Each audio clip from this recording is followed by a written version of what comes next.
आवाज जनतेचा, लढा सर्वसामान्य जनतेच्या न्याय व हक्कांसाठी।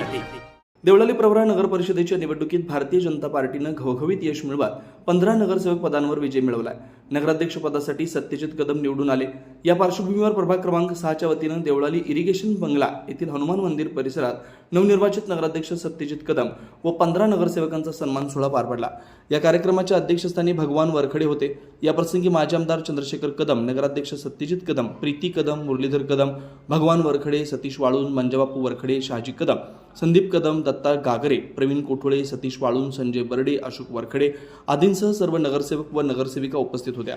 यावेळी बोलताना सत्यजित कदम म्हणाले की देवळाली प्रवरा शहराच्या विकासात्मक वाटचालीसाठी सर्वांचं सहकार्य अपेक्षित आहे। जनतेनं पुन्हा नगराध्यक्ष पदाची संधी दिली तर त्या संधीचं सोनं केल्याशिवाय स्वस्त बसणार नाही। कार्यक्रमाचं सूत्रसंचालन चेतन कदम यांनी केलं तर आभार नगरसेवक अमोल कदम यांनी मानले।